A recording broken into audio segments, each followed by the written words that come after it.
El eje del libro es el rescate de la filosofía,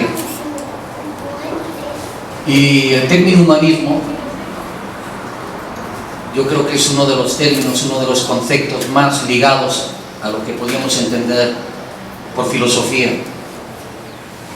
En los momentos más genuinos y productivos de la humanidad, la filosofía ha estado siempre muy próxima al poder. Los hombres de poder, en la doble deriva económica y política, los más inteligentes y por lo tanto los más rescatables a nivel histórico, se han acercado a las personas críticas, inteligentes. Y voy a hablar de la función crítica de la filosofía en un estado como Oaxaca, que transmina cultura por todos sus poros, pero por ser una cultura tan tradicional, ha estado permanentemente de espaldas a la crítica. Ustedes, como ciudadanos oaxaqueños o avecindados en Oaxaca, podrán percibir la cantidad inmensa de eventos culturales que hay en Oaxaca. Tenemos creadores que no hay en ningún otro estado de la República, y dudo mucho que en el ámbito hispano exista un espacio geopolítico, histórico, como es el oaxaqueño, con tal producción creativa, pero no hay crítica. No tenemos buenos críticos de literatura, ni de artes plásticas, ni de cine, ni de música, ni de teatro, y dejamos en una orfandad al espectador. Y este espectador, al mismo tiempo que tiene una orfandad respecto a los fundamentos básicos de establecer una crítica, que es ejercer una racionalidad de manera propositiva, se ha convertido en un sujeto pasivo frente a los medios masivos de comunicación. Pero cuando no hay un pasado bien fundamentado, experiencial, cuestionado, la visión del futuro suele ir cargada de temor. Es lo que sucede, ustedes lo pueden percibir en la televisión, en las producciones de Hollywood, como hay un énfasis repetitivo y desgraciadamente muy comercial en el temor. Todas estas obras que se han hecho en base al temor, que es una adicción, yo le llamo eso tanatofilia. Y en Oaxaca la tanatofilia es algo connatural a la identidad del oaxaqueño. Hay pocas culturas, yo creo que exceptuando la tibetana y la egipcia en sus momentos cúlmines, que hayan tenido la proyección del culto a los muertos como la oaxaqueña. Y no está mal que recordemos a los antepasados que nos han permitido llegar a ser lo que somos, pero toda mirada que se fija en el pasado es una mirada muerta. No se puede ver la muerte sin contaminarse de muerte. Está bien celebrar la muerte, pero hay que celebrar la muerte para poder vivir más intensamente. Las dos más grandes obras, o varias de las más grandes obras filosóficas del siglo XX, yo pongo como ejemplos El ser y el tiempo de Martin Heidegger y El ser y la nada de Jean-Paul Sartre, son obras hechas con la visión de la caída, del individuo como caída. Entendamos que son filósofos que escribieron en un siglo que ha sido quizás el más tanatofílico. Las dos guerras mundiales, para cualquier visión humanística, representan una caída, una degradación. ¿Cómo es posible que la razón, cómo es posible que el hombre, después de miles de años y después de un siglo XIX que proyectaba la ciencia como la dinámica evolutiva por antonomasia, incurra en esos excesos que todos conocemos y no voy a abundar en ellos? Yo creo que la filosofía es fundamental en nuestro tiempo, no como enseñanza, sino como ejercicio experiencial. A mí lo que me interesa es que los maestros y los padres enseñen a sus hijos a reflexionar de manera crítica. Nadie puede determinar el destino de nadie. Los padres, los maestros, los gobernantes pueden mirar siempre y deben mirar por el mayor beneficio para la mayor cantidad de gente, el mayor tiempo posible, pero no se debe inculcarle a nadie un modelo de vida.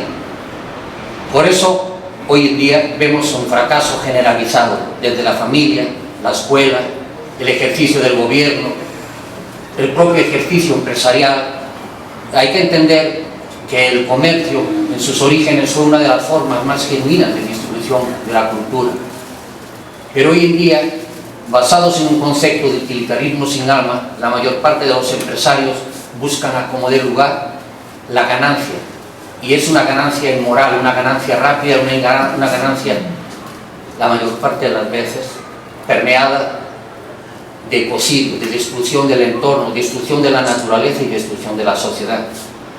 Ante este dilema, la pregunta no sería, no uso el potencial simple, ni siquiera un futuro promisorio, es ahora acuciante la pregunta: ¿quién va a marcar el derrotero para salir del fondo del abismo en el que ahora estamos?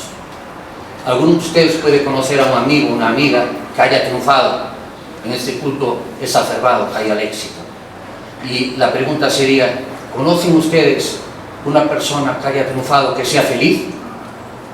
¿Puede alguien levantar la mano si conoce a alguien para que me lo presente?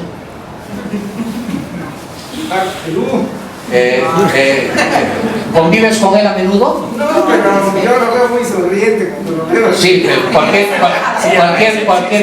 cualquier diputado inmoral sonríe ante las cámaras y ante los medios. La sonrisa no es una garantía de felicidad. Generalmente la sonrisa lo que hace es ocultar un proceso de degradación.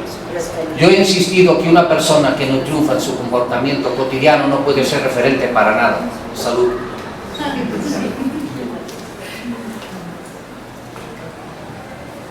Si el sujeto que debería estar en un papel preponderante en una sociedad en crisis no tiene el espacio para ejercitar su racionalidad, si el hombre y la mujer de pensamiento ceden su lugar o son desplazados por los cantantes, los malos actores, las malas actrices, los payasos, hemos llegado al colmo ya de que los payasos son opinólogos, ya imparten noticias los payasos. Me recuerda lo que decía Séneca: ¿cómo no te voy a compadecer si a tu paso los locos y los niños van gritando? Y esto es lo que vemos ahora, un ejercicio de cultura hecho para masas acríticas, masas autogratificantes que nada más piensan en su propio beneficio. Eso para mí es el principio fundamental del egocentrismo en el que estamos inmersos como civilización, no como sociedad. En el proceso global nadie se salva. Y de ahí la importancia que tiene Oaxaca ante esta globalidad. Oaxaca, y quiero enfatizar esta deriva filosófica hacia la sociedad en la que vivo y que estoy muy contento de estar en ella a pesar de que es un paraíso infernal. Oaxaca es hoy por hoy una de las culturas con mayor dinamismo, y no solo hablo del espacio geográfico oaxaqueño. Oaxaca es la cultura migrante más activa a nivel global, en el estado planetario, en el contexto global.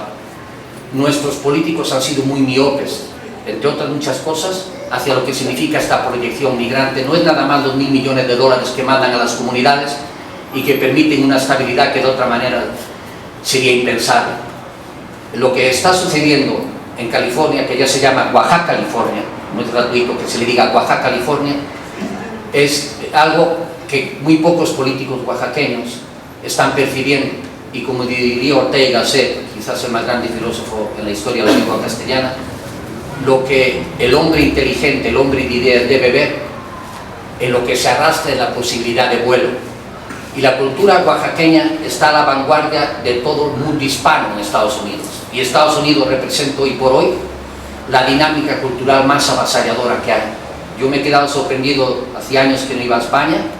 Cuando yo estudié ya en la década de los 60, a finales de los 60, nadie hablaba inglés.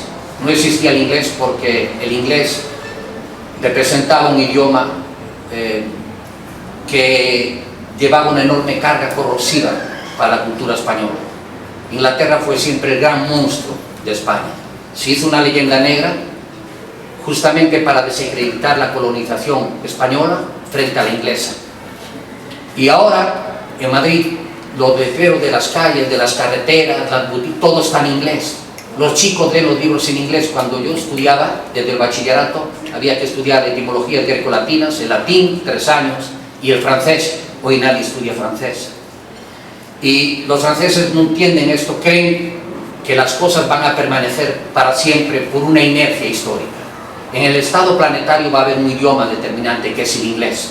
De ahí que muchos migrantes oaxaqueños, sin saber el español, hablen sus idiomas maternos, zapoteco, mixteco, tlateco, en fin, el inglés. No conocen el castellano, no han pasado por esa fase y es una tarea pendiente.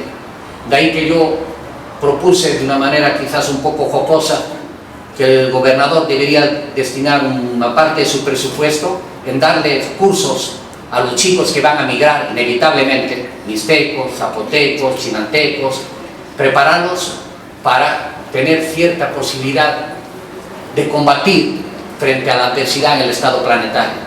Si le dijéramos a los chicos mixtecos que van a Estados Unidos, van a aprender inglés desde la primaria y van a conocer la sociedad norteamericana para que tengan medios para poder combatir ahí frente a las culturas como la asiática, sobre todo la china, que es fundamental. El mandarín junto con el castellano van a ser los dos idiomas más potenciadores en el estado planetario. Y por fin ahora, que estuve en Madrid en junio, el Instituto Cervantes y la Real Academia de la Lengua Española, que están en manos de viejitos más viejos que yo, que ya deberían dejar el paso a los jóvenes, porque la mayor parte de los personajes de mi generación tienen el paso de abordar y están esperando por qué puerta le dan salida para la nada.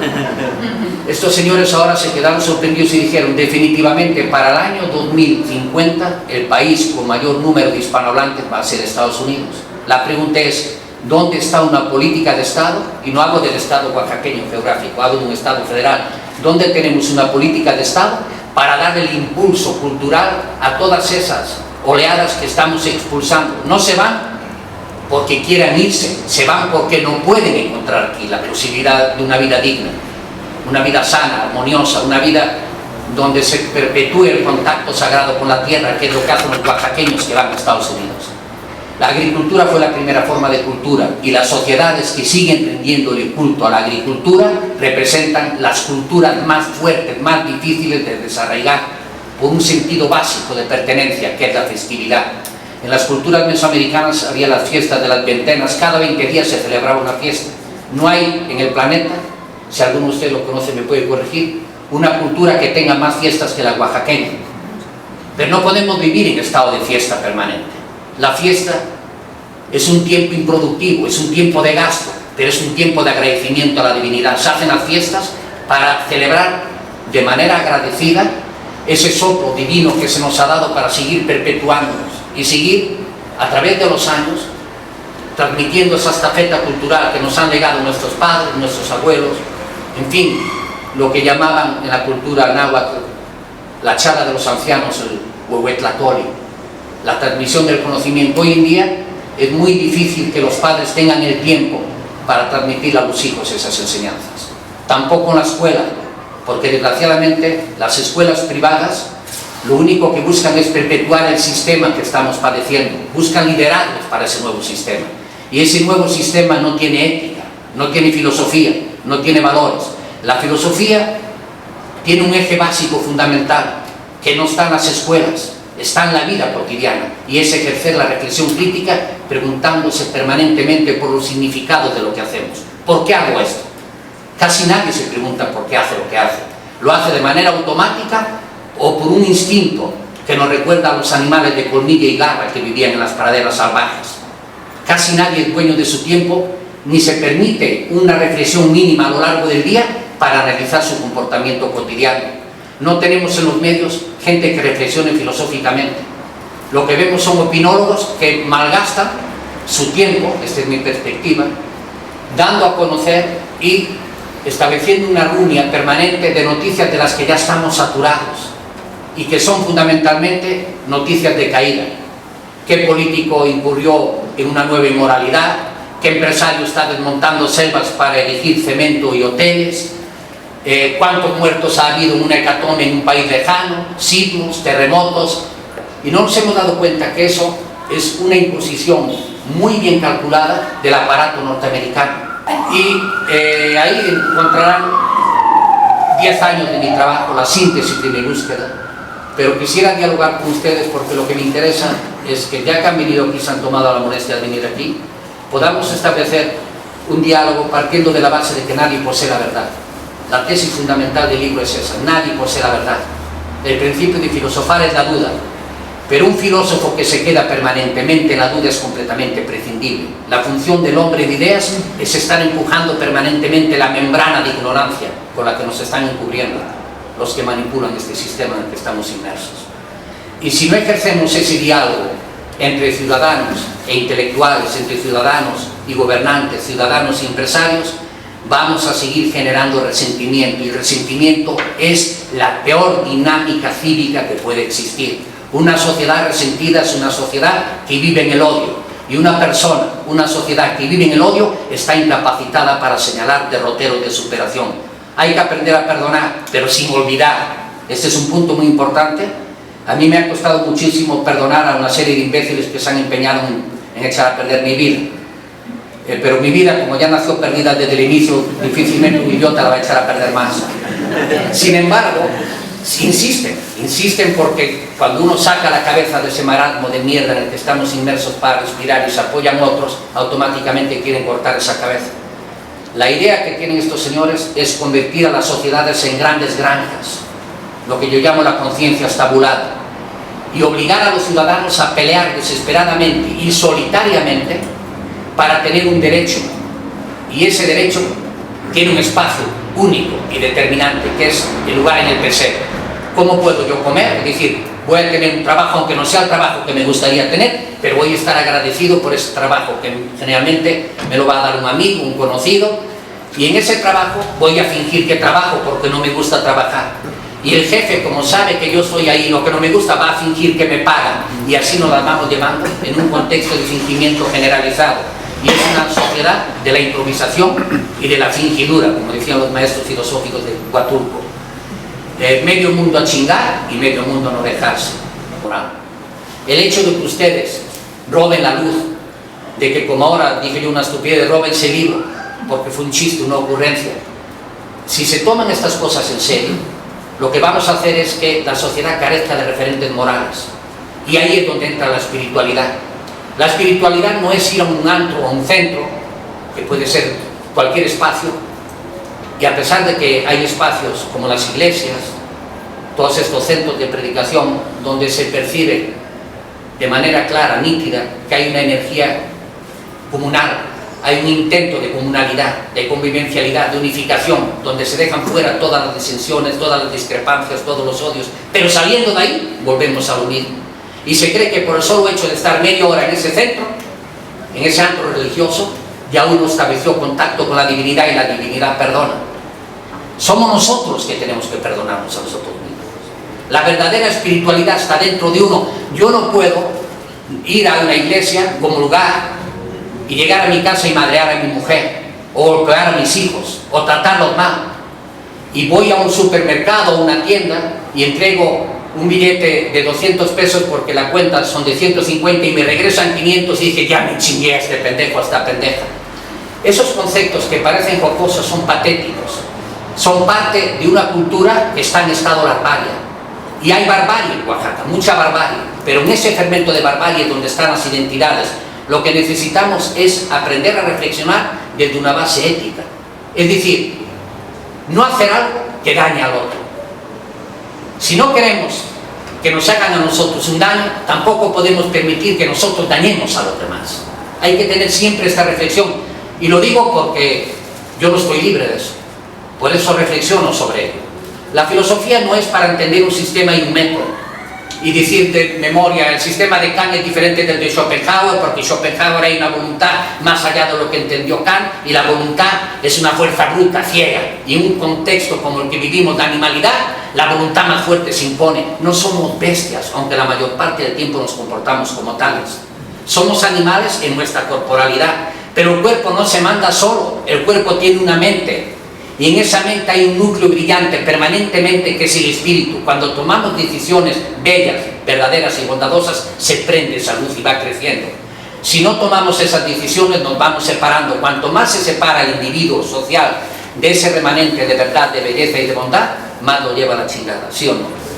Por la metodología. Me preguntaron en Europa, ¿por qué no hay filósofos en América Latina? ¿Alguno de ustedes conoce un filósofo mexicano? Vasconcelos. ¿Quién? Vasconcelos. Bien. A ver, otro. Vicente Lombardo. Vicente Lombardo Toledano. Yo lo llamaría más bien sociólogo. Pero, en fin, hombres de ideas. Estamos yendo muy atrás. Vengamos más acá. ¿El mismo Octavio? ¿Quién? Paz. Octavio Paz no era un filósofo. era un ensayista, yo le llamé el más grande ensayista de nuestros poetas y el más grande poeta de nuestros ensayistas. Una de las características del filosofar no solo es el conocimiento del lenguaje, que es el primer capítulo después de la introducción metodológica. El egocentrismo es la consumación del lenguaje. El lenguaje nos separa, nos diferencia de las bestias. El hombre es el único animal que puede aprender de su experiencia, y la experiencia del hombre solo puede ser asimilada a partir del lenguaje. Lo que sucede es que en América Latina ha habido muy buenos divulgadores de filosofía, fundamentalmente los exiliados españoles. Yo conocía muchos de ellos: Xirao, Cao, Sacristán, Venceslao Roces y más. Eran personajes que manejaban varios idiomas, que leían a los autores de sus idiomas, pero no tenían un sistema y un método propio. En América Latina ha habido mucha imaginación, pero muy poca reflexión crítica. Apenas estamos enfocando ahora esa disyuntiva. Para un filósofo es fundamental una concepción del mundo genuina, personal, original. Y esa concepción del mundo es un sistema. Y para entender ese sistema hay una estructuración interna que relaciona las partes con el todo. A eso se le llama método. Entonces, ni Octavio Paz, ni Carlos Fuentes, ni Vargas Llosa, ni García Márquez, con lo grandes que fueron, que hay que reconocerlo, no fueron pensadores.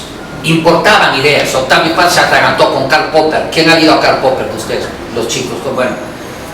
Ojalá lo leyeran nuestros políticos, nuestros empresarios. No sé cuáles son las lecturas de Hart, espero que vaya más allá de la nomenclatura de los cheques, pero algo hará. Lo que quiero enfatizar con esto es que antes un hombre de negocios, el negocio en latín quiere decir negotium, es la negación del ocio, y es muy claro que si no hay ocio, no hay reflexión crítica.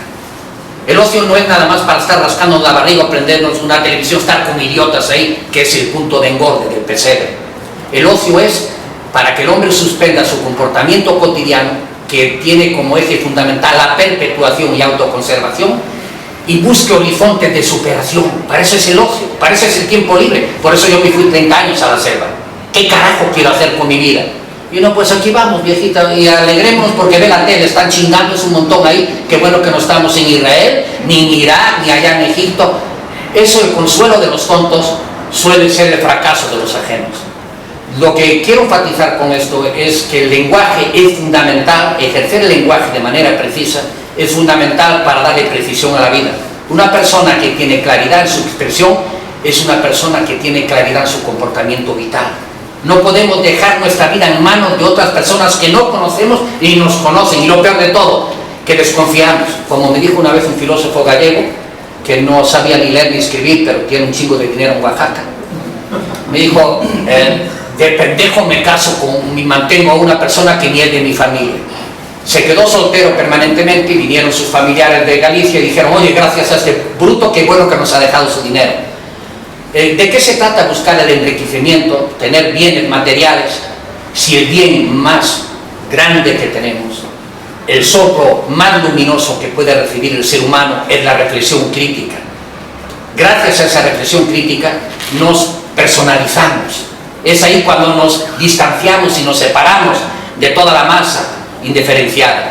Pero si dejamos que otros piensen por nosotros y nos impongan nuestro comportamiento, inevitablemente vamos a un proceso distópico. Nadie que deje su vida en otras manos va a ser feliz jamás. Siempre va a estar echándole la culpa al otro. ¿Qué hace el oaxaqueño? Buscando culpables.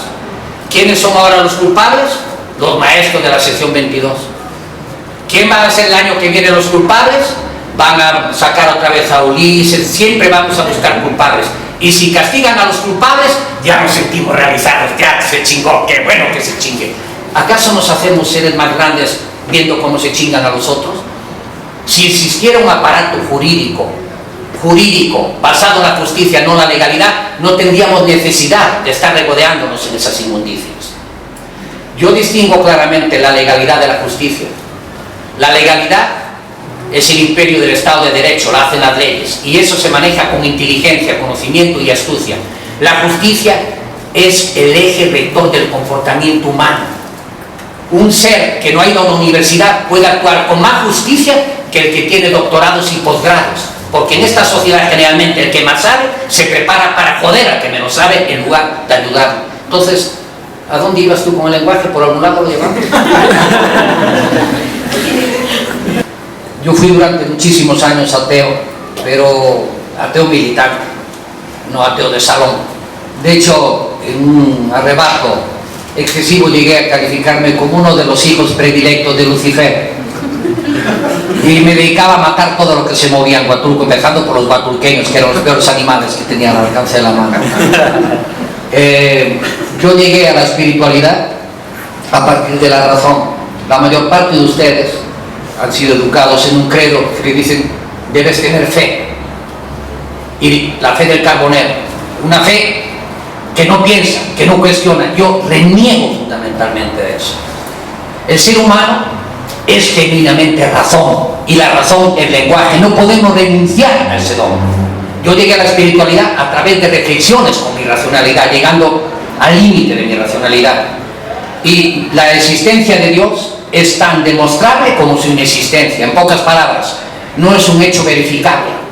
La ciencia tiene que ver con hechos, la filosofía con significados, la espiritualidad con valores. La ciencia no tiene valores. El científico es un cerebro privilegiado, hiperespecializado, que está al servicio de quien le paga, sea el dinero público o el dinero privado. Y lo que va a hacer el científico es rendir resultados. Al científico no le va a preocupar si la central nuclear que está implementando va a originar un desastre ecológico. Eso no es cosa de él. Se lo va a dejar al departamento del medio ambiente en su empresa. Y las empresas contratan para esos departamentos a gente que antes estuvo en el gobierno para saber cuáles son las rendijas, los intersticios por los que se pueden filtrar. A eso se le llama legalidad. Para mí la espiritualidad no es un hecho científico, ni tiene que ver fundamentalmente con los significados. Para mí la espiritualidad es un ejercicio de experiencia. Yo no puedo concebir que una persona sea espiritual si está permanentemente sometiéndose a los dictados del mal. Y quisiera aclarar un poco lo que es el mal, porque a partir de las teocracias, que son como los movimientos parasitarios, los partidocracias, sindicocracias, plutocracias, academiocracias, todos estos movimientos que buscan el beneficio egocéntrico del grupo, han dicho que el mal nos lo han representado sobre todo desde el medioevo, desde una perspectiva inquisitorial, fundamentalista e intolerante. No, el mal no es eso. El mal es hacer un daño cuando eres consciente de que estás haciendo un daño. Y el ser humano, cuando toma su primera decisión moral entre los 5 y los 7 años, ya sabe lo que está haciendo la maldad. Un niño que daña a su compañero en la escuela, que se comporta mal en el hogar, que ve su autogratificación por encima de la de sus hermanos, ya está germinando el mal. El mal tiene como fundamento genuino la búsqueda de la autogratificación sin mediar ni reparar en ninguna circunstancia atenuante. Y yo digo que soy un caso viviente de eso, porque he pasado del ateísmo recalcitrante no a una disciplina confesionaria, de que nieguen, no, todos los que son ateos son malos. No, yo tengo un montón de amigos ateos. Y cuando están a las 2, 3 de la mañana llenos de coca, alcohólicos, en fin, para mí, idiotizados, es decir, por debajo de su capacidad de raciocinio normal, yo sigo estando en mis cabales. Leo, vete, no, gracias. Oye, pero no, yo no voy a decir, no, estás perdido, mira, busca a Dios. No se puede imponer la divinidad. Es el último precepto que debe ser impuesto. Si uno no lo encuentra dentro de sí mismo, toda imposición va a ser una impostura. Tarde o temprano esa persona va a renegar de esa impostura, de esa imposición. Y yo encontré eso porque me di cuenta que viviendo con esa luz dentro de mí era más feliz. Soy más feliz ahora que cuando era ateo. Ya no quiero más argumentos. Ese para mí es el argumento más contundente que existe. Soy mejor ser humano hoy de lo que era antes. Y eso no me lo puede rebatir ningún científico. Me pueden hablar de que el megaverso, el pluriverso, de todas esas condiciones increíbles que hoy en día ha descubierto la física teórica para que exista la vida inteligente. Dicen, es prácticamente impensable que eso sea fenómeno azaroso, el caos, la entropía. Pero no podemos admitir como científicos que todo eso obedezca a una invención llamada Dios. ¿Por qué? Porque entonces dejaríamos de ser científicos. Es esa estupidez que tiene la misma deriva dogmática que la del religioso a ultranza que dice todos los que no creen en Dios son malos. Yo conozco gente atea que tiene un perfil moral mucho más alto que muchos creyentes que van a las iglesias. Entonces, la espiritualidad para mí es algo que se vive cotidianamente, pero a partir de la reflexión crítica. Lo que yo estoy haciendo es bello, es verdadero, es bondadoso, genera daño. Como es muy fácil, pasa una parra con los amigos, como estos panistas. De repente le ponen a las teiboleras y la preocupación social es pinches panistas de mierda. Mira cómo gastan su dinero. Y sus familias, imagínense ustedes lo que significa para sus familias, sus hogares, ver a estos personajes estandartes de la moral, de la ética, en esa deriva infame. Y a pesar de todo ese gasto, los vemos como enemigos nuestros. El ciudadano no ve a un policía como un aliado, lo vemos como un peligro en potencia. Líbrate de él, al papá una patrulla, apártate, para, déjalo ir, como si fuera la dinámica del mal que está pasando. Digo, oye, pero si yo lo estoy manteniendo a ese cabrón. Y ves a los diputados con sus carros, sus casas, sus lujos, son nuestros servidores. Deberían estar agradecidos con nosotros, ciudadano, en que puedo servirte, en que puedo ayudarte. Entonces, yo creo que estamos ante una disyuntiva civilizadora única. Van a venir nuevas generaciones que la mayor parte de los libros que están ahora ahí arriba van a desaparecer. Toda esa basura efímera, esa mierda. Empezando por eso, conoce tu cuerpo, dale a tu cuerpo lo que pide. Y vas, las pobres señoras reprimidas, se meten con los libros de gay, no, perdón por el lapso. Y claro, como me dijo una señora allá en Valencia, ¿usted ha leído los libros de Grey? No he tenido tiempo, disculpe. No, yo sí los he leído y voy a decir, fuera de broma, si lo quiero decir en privado con usted, a mí me impactó. Y claro, imagínate una pobre mujer, un marido macho, autoritario, patriarcal, que bebe, que la golpea, que la desprecia, que de repente encuentra un tipo rico que la lleva a Aguaturco y le hace todas las perversidades inimaginables. Pues pobre mujer, Dios mío, ¿cuál es la defensa que tiene ante ese embate, no? No hay ninguna posibilidad. Bueno, en fin, ya me fui de la espiritualidad. Pero creo que es importante considerar que quienes hacen ciencia también tienen estas preguntas, ¿no? Y también se preguntan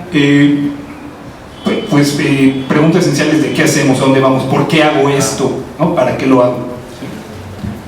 Muy pertinente el señalamiento, porque en este tipo de charlas es inevitable incurrir en ciertos desvaríos autoritarios. Pero a ver, el libro tiene un eje sistemático, que es esta trilogía: egocentrismo, que es la soberbia de la razón; el sociocentrismo, que es el perfil ético; y el cosmocentrismo, que es la espiritualidad. El egocentrismo es hacia adentro, el sociocentrismo hacia afuera, el cosmocentrismo hacia arriba. El perfil metódico del libro es la teoría de los complementarios. Ustedes sabrán, sobre todo los que han tenido acceso a ciencias políticas, lo que es la teoría de la confrontación hegeliano-marxiana. Marx decía que la partera de la historia es la violencia. Yo digo que eso pertenece a una fase irracional de la humanidad, y he leído todo Marx. Entonces, si yo critico a Marx no significa que lo estoy negando. Si critico la ciencia es precisamente porque la valoro y porque creo que es fundamental para entender la facticidad de la existencia. La ciencia tiene que ver con hechos. La espiritualidad no nos puede sacar del atolladero cotidiano cuando estamos interactuando con objetos y con sujetos. Pero además de esta teoría de los complementarios, es decir, lo que yo planteo hoy es una dinámica en que la ciencia no debe negar a la espiritualidad y la espiritualidad a la ciencia. Y creo que el único dinamismo armonizador de estas disciplinas es la filosofía, porque tiene que ver con significados.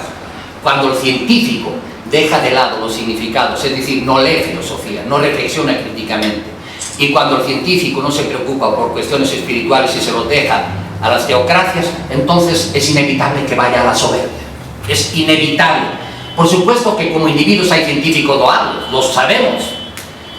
Está el caso del científico que hasta los niños de secundaria conocen, Einstein. Pero yo lo que quiero enfatizar no son comportamientos teóricos, sino comportamientos existenciales. En el contexto actual, el científico fundamentalmente está al servicio de un amo, de un patrón. Y el científico lo que le da al patrón es una dinámica generadora de ganancias, si no, el patrón lo corre. Se dice, ¿para qué carajo te mantengo? Pago laboratorio, toda esa investigación, si no veo en un plazo corto la posibilidad de retribuir con un plus, que es el plusvalor, lo del dinero que he invertido en ti. Entonces el científico se mete en su cubículo y se dedica a un acto genuinamente egocéntrico. No puedo compartir mi información porque me la roban. Primer punto, la base del egocentrismo. Una persona que niega a compartir sus conocimientos es una persona que ya va lastrada de negatividad, se va aislando. Y llega un momento que ni los comparte el hombre o la mujer con su compañero o con su compañera, ni con sus colegas. Dejarle a mis hijos ese estigma. Pero como ahora los hijos están educados en esa dinámica pedagógica, vas a una escuela, los padres pagan las escuelas privadas porque no quieren meter a sus hijos en lo que consideran toda una perniciosidad ideológica. Preparar guerrilleros en las escuelas. Como yo he hablado con algunos maestros de la 22 y dicen, ya verás Leo, cuando lleguemos al socialismo. Y digo, no, apártate Satanás, van a ser el primero que quemen. O sea, bueno, no es una broma, es cuestión de tener conocimiento histórico, somero, que deberíamos tenerlo todos como ciudadanos, y ver lo que pasó. Cuando tú ves que le pasa a uno, dices, ah, caray. Cuando ya le pasa a varios, te pones a la defensiva, pero cuando ya es colectivo el fenómeno, te apartas. ¿Y qué ha sucedido con la Revolución Francesa? La Revolución Rusa, la Revolución China, la Revolución Cubana, la Revolución Nicaragüense. Hoy en día, no sé si ustedes se acuerdan quién fue Ortega en Nicaragua, de Frente Sandinista, acaba de formar un partido para llegar al poder, un partido cristiano. Toda Nicaragua está lleno de estaciones de radio y de centros de cariz protestante, que llaman cristianos, todos son descendientes de Cristo, al fin y al cabo, malos discípulos de Cristo, hay que enfatizarlo. Cantan en reggae, en cumbia, Cristo, ámame, ya llegué, Eso ya lo hemos visto en Estados Unidos. La barbarie de los fundamentalismos que llegan, se pone en un contexto masivo sin reflexión crítica y ya salen iluminados todos. ¿Y a qué salen? Nicaragua, quizás ustedes no tengan noción, acaba de vender en 30.000 millones de dólares a China el paso para hacer un canal. Ya está vendido en un lugar que hay un lago primoroso. Un lago que tiene la mayor cantidad de especies endémicas en América Latina y en la frontera con Costa Rica con 5 reservas de un nivel biótico extraordinario. ¿Ha protestado algún tipo acá en México? ¿Han oído algo ustedes? Lore de Moro, Lore la Mola, el otro, el gran moralista López Córiga y todo, bueno, toda esta casta de opinólogos que tenemos, ¿les importa eso? Ya se metió China ahí. ¿Por qué se mete China ahí? Porque hay un acuerdo entre potencias emergentes de muy alto nivel. Se acaba de celebrar un encuentro en Brasil. China, India, Rusia, Brasil, Sudáfrica, que no quieren someterse al eje globalizador europeo-norteamericano. Y están entrando en la defensiva. Putin hizo una escala en Cuba para ir a ese encuentro y hacía años que no se pasaba por Cuba un presidente soviético. Le perdonó 30.000 millones de dólares de la deuda de Cuba por todo el petróleo que le dio Rusia a Cuba, se los perdonó en base a algo muy sencillo. Quieren poner una de las más avanzadas plataformas satelital en Cuba. ¿Qué quiso hacer Khrushchev en la crisis de los misiles? ¿Se acuerdan? Poner una plataforma de lanzamiento de misiles que amenazaba a Estados Unidos y dijeron, la guerra. Pero ahora no, voy a poner satélites. Y te voy a estar vigilando, así como tú me ves ahí, le voy a ver las nalgas a Obama, voy a estar viendo dónde anda. Entonces nos encontramos en una disyuntiva donde el capital está determinando la política. Y detrás de todo gran capital hay cerebros científicos. Ellos son los que hacen los diseños de todo eso. Yo la pregunta que te haría, compañero, es, ¿son éticos esos personajes? O sea, ¿puede haber un perfil ético en todos esos cientos de ingenieros que le van a dar en la madre un trozo de naturaleza incólume, precioso, que ha estado ahí por millones de años, nada más para que China entre en la retaguardia, en el eje defensivo de la cultura norteamericana, que se vengan todos los chinos, porque ya no tienen espacio vital, y en lugar de tener medidas que deberían haber aplicado con racionalidad, están exportando ahora un sistema expansivo. La cultura asiática no es beligerante como la raza roja, como nosotros. Son muy industriosos, muy pacíficos. Se han metido en toda España, están en el Mediterráneo. No hay un delincuente chino. No hay, en Estados Unidos, la mayor cantidad de posgrados foráneos son chinos. Son asiáticos, coreanos. No hay bandas de chinos, salvo los que se mezclan con los hispanos, que son los maestros de la malosidad. Porque lo que nosotros estamos exportando Seamos muy conscientes de esto. Los chicos que se van a formar las bandas, los chicos y las chicas, no son los deficientes mentales, no son los chicos tarados, son los más inteligentes, los que no se conforman con la realidad de sus países. Yo me largo de aquí, y llegan allá y quieren la gratificación instantánea, quieren dinero fácil, sexo fácil, poder fácil, y no se dan cuenta que el aparato norteamericano es implacable.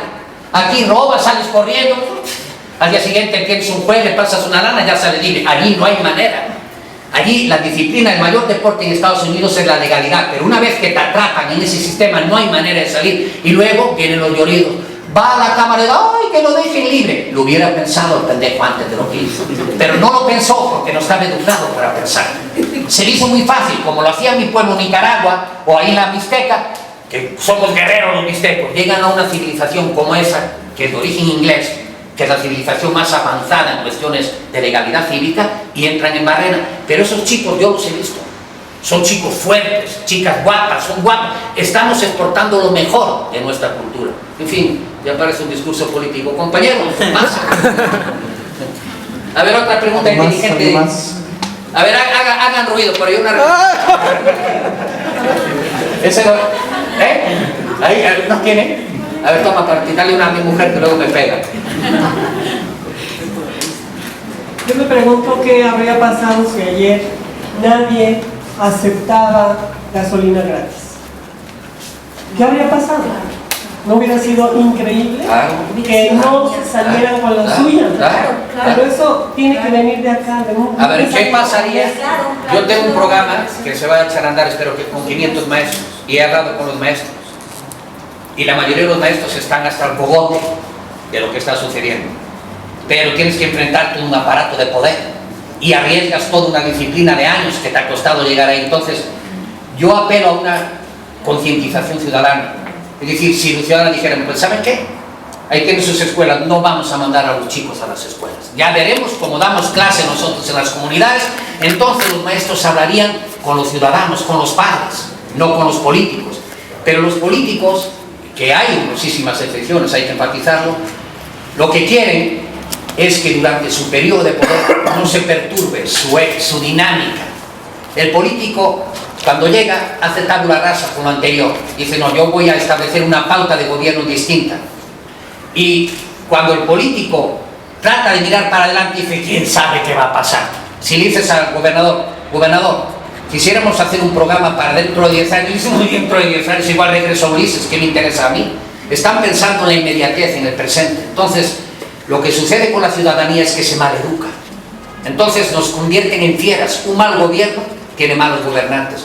Hegel decía que los gobernados tienen el gobierno que se merecen. Pero hay que entender también, yo ahora que lo viví, cuando salí de aquí iba hasta el cogote de todo esto.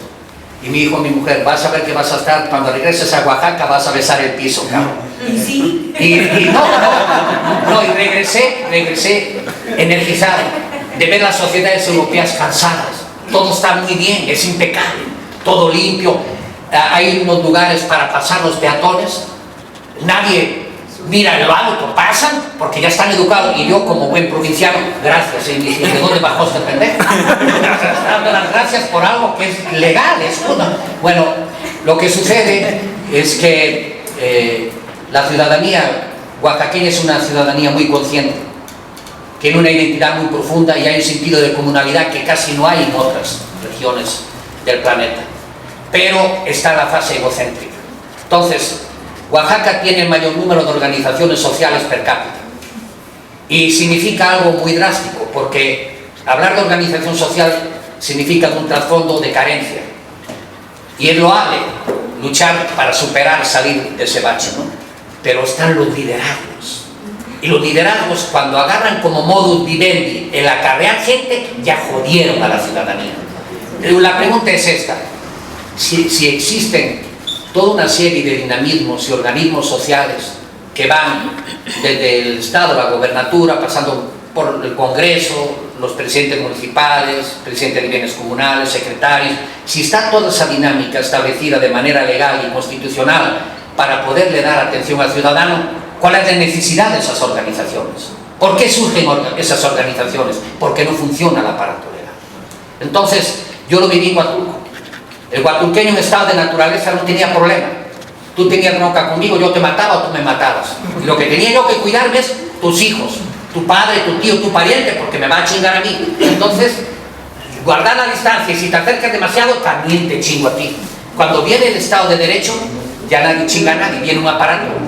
Entonces el huatulqueño se rasca la cabeza y dice, mierda, yo esto no lo entiendo. ¿Por qué? Porque antes yo sabía con quién me enfrentaba, pero ahora esto de abogados, jueces, yo esto no lo entiendo. Entonces genera una desconfianza natural, porque ellos saben que están perdiendo la relación directa que tenían con el ejercicio de poder. Lo delegas en otra mano, y si esa mano fuera como debería ser, una mano que estuviera al servicio de la comunidad, que viera por proteger a los que tienen menos posibilidad de defenderse, entonces no había bronca. Pero ¿qué hace el aparato legalista? Protege a los que tienen más, y a cuanto más tienes, más te dan, y se le junta el aparato político al aparato económico, y entonces desde ahí el ciudadano dice, no, mierda, aquí no hay ley, entonces sálvese quien pueda. Gasolina, ahora dices, libros gratis en la Venturosa, la 22 abrió hoy, ¡pum! No queda ni un libro, aunque no lo vayan a leer en su vida. El hecho es que ya se llevaron un libro, ya hicieron el día. En esa dinámica están. ¿Y más? A ver, las preguntas desde la puerta, que están ahí parados.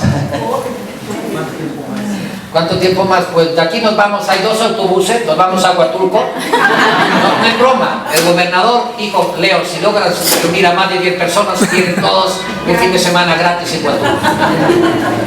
¿Alguien más?